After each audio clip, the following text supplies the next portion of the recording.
Guys, so today we're going over the last question of Form J of the FRQs on AP Physics 1. This one has to deal with fluids, the new unit. So in case you haven't learned fluids, just go to AP Physics 2 curriculum. It's exactly the same as that unit. It's kind of simplified a bit, but it's basically just Newton's laws under a new scenario. And fluid continuity also makes sense. It's conservation of volume flow rate, and Bernoulli is conservation of energy. But for this one, we just have to worry about buoyancy. So let's read over the question. This is the final question is always a quantitative and qualitative translation. So we're given the first scenario where the swimmer is holding a block in fresh water and the block is released and it accelerates upward. There's no friction, we don't have to worry about it, and there's no friction in scenario 2 either. The only change is the salt water is more dense than swimmers swimming in salt water and releases the block. So, first we need to indicate if the acceleration in scenario 1 is greater than, less than, or equal to acceleration 2. So, we can confidently say, because of buoyancy force, we're going to claim that acceleration 1 is less than acceleration 2. And let me explain why and type this out here.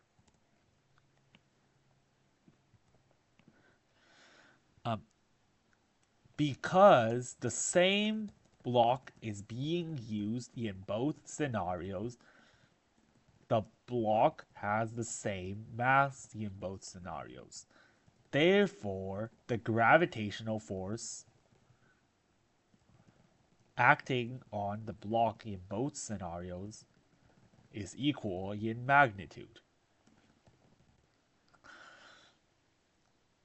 The buoyant force is proportional to the density of the fluid as well as the volume of the uh, uh, object that is experiencing the force.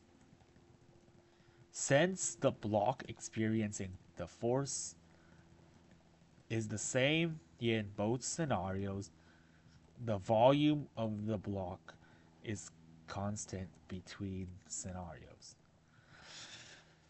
Since the density of the salt water in scenario 2 is greater than the density of the fresh water in scenario 1,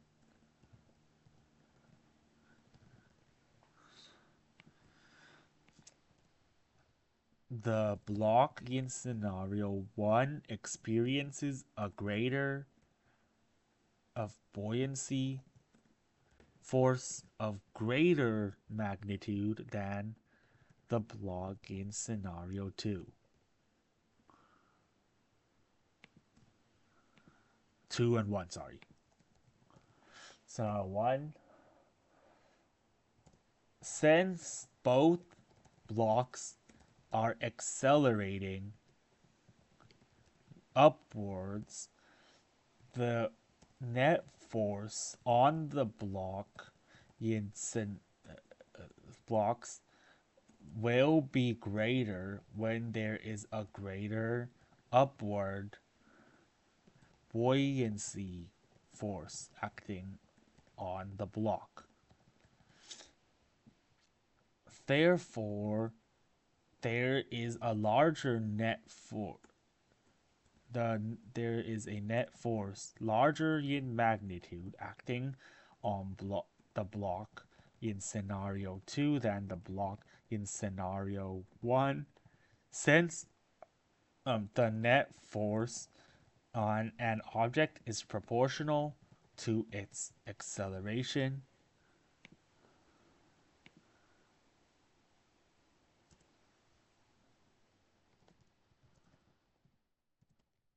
The net force acting on the acceleration. The acceleration of the block in scenario 2 would then be greater than the acceleration of the block in scenario 1. And that's part A. Part B, we're going to be asked to derive an equation for the acceleration of the block when it's released from rest. So we're going to use Newton's second law.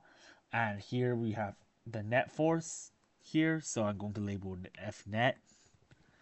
And then this would be buoyancy minus gravity equals ma.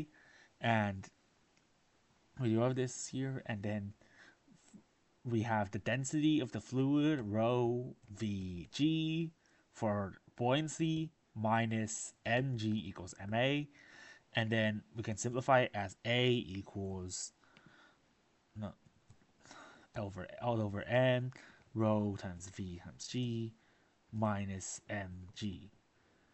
And we can take g out, but this is our answer for part B. Part C, the expression for the acceleration derived in part B, it's consistent with my reasoning, my claim in part A. That I made in part A. The density of the fluid is in the numerator of the derived expression. So when the density of the fluid increases, the acceleration of the object increases. This this reasoning, a functional dependence of acceleration on density is consistent with my reasoning about net force and acceleration from part A. So that's question 4. It's mostly explanation based. It's a pretty easy fluids problem where derivation is a simple Newton's second law one. So yeah, that's the end of the AP Physics 1 test, at least for Form J, and they haven't released any other versions, so this is all we can talk about. So overall, it's a pretty straightforward response question with some tricky wording and the introduction of fluids. So this is our first AP Physics 1 test under a new format, and let's review it right now. First, we had a momentum question with collisions. I have to remember that momentum is always conserved in a collision as long as there's no net force or external force acting on the system. In part B, we had an energy question. So this energy question involved spring potential energy, gravitational potential energy, and kinetic energy, and focused on conservation of energy with energy bar charts, a derivation of the spring constant, and some more energy graphs. In part C, we had to design an experiment using rotational motion for the first part, and use the torque equation, Newton's second law in rotational form, to get the relationship that we use to determine the mass. And we got another way to determine mass through another setup involving torques, where we had to determine a tension force. And this would have been derived using rotational motion, but they simplified it for us and gave the equation to do the graphing and analysis. And finally, in a fluids question, where it was just an application of Newton's second law. So overall, the questions look complicated, but really they're just applications of basic physics principles. So see you next time, where I'll probably go over another AP exam, or I might be done at this point. I don't know, but that's it for at least for AP Physics 1 this year.